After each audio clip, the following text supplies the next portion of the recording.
Look at the size of the screen on this thing. So this is the new TX16 5-inch display. So this is 800 by 480 resolution, full color, full touch. In comparison to my smartphone, it's almost the same size. That's massive. I remember when the TX15 came out and I thought that was an amazing screen, but look at the difference. It's tiny. Oh, this is going to be so cool. Got the TX16 out in the wild, so we're just about to do some testing with it, and I've just bought a few different quads. So I've got a 900 quad here, Diversity 2.4, got a dual band quad here, which is going to be perfect for testing out the internal Gemini-X on this radio. I'm just going to jump back to the bench now for a bit more of a review, and then we'll catch you at the end with some flight footage.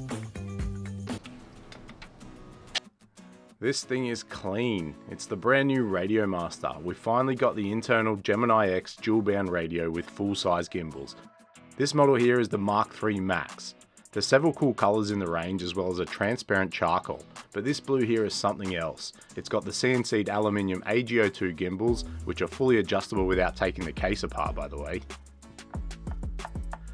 I'm also happy to say that the TX16 ships default with the high tension springs installed. While the list here does say the opposite, I can confirm these included springs are the soft ones. The poll recently on Facebook provided overwhelming feedback which saw this changed. As with the other Max Edition radios, the buttons, knobs and scroll wheel are all anodized and CNC'd from aluminium. The sliders feel really nice and smooth too. Like the front potentiometers, they also have the center detent. Dual Semtech transceivers means two separate antennas. The first is this T-style folding antenna on top of the transmitter. It's compact and low profile, which is nice. It does also turn 90 degrees as you would expect. Now when I first spotted this handle on the back, I did feel a little bit let down as I was expecting a nice CNC'd stand, but instead it was just plastic. That was until I realised this was the second antenna, a clever utilitarian way of just integrating it. It effectively becomes the stand and a handle too. Nice job, RadioMaster. Though it can get in the way just a little bit while gripping the radio if it is kept folded down.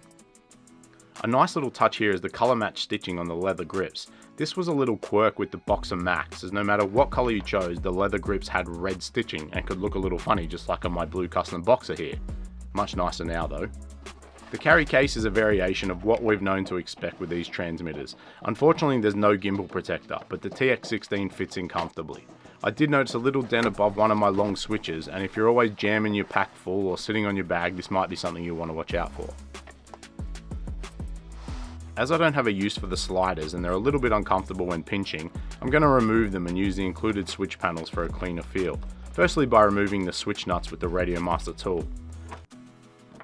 Fun little side quest here that some don't know, this tool is actually reversible. You can choose between the smaller and standard size switch nuts just by turning it around. A couple extra bolts here and the panel is free.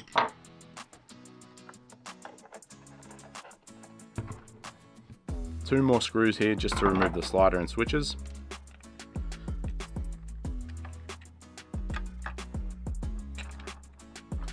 Here's the comparison between the two panels, with the optional one removing the slot for the slider. I'm just using a flathead screwdriver carefully to remove the slider plug and take it completely out. The installation is now just the opposite of taking it all apart, using these new panels.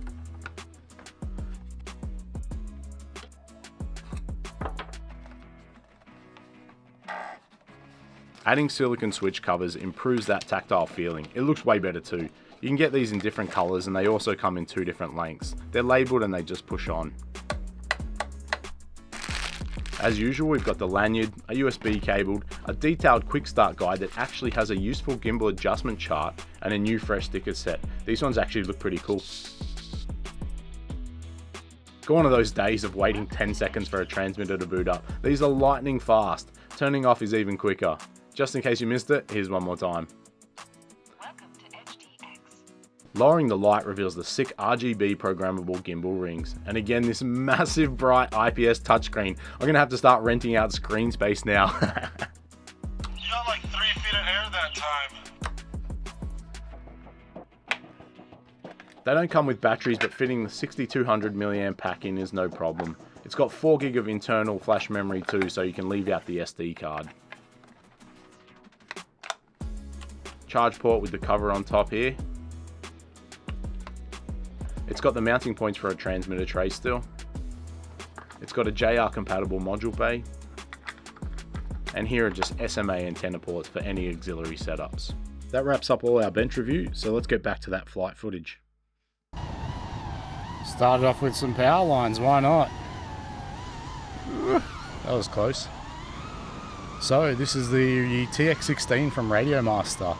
Just getting through my first flights with it, and I am already liking it. So the AG02s are pretty smooth now, we already know that from the other radios, but I think the weight of this also helps. I tend to fidget a little bit while I'm flying, and I haven't needed to do that with this radio, so that's a bonus. I am glad I moved the sliders though. I took them out just because they were agitating my fingers a little bit, and now they're not, so that's nice and smooth on the back there. It is quite difficult to narrate about a new product and fly at the same time, especially sort of some fast proxy, so bear with me here. But yeah, that's it for the review, guys. If you haven't already subscribed, I would appreciate if you did. And I'll drop the links to all this sort of stuff in the description, so you can go and check it out. And just keep in mind Chinese New Year, so if you are going to jump on and grab something like this, you might want to do it sooner rather than later. I'll catch you on the next one.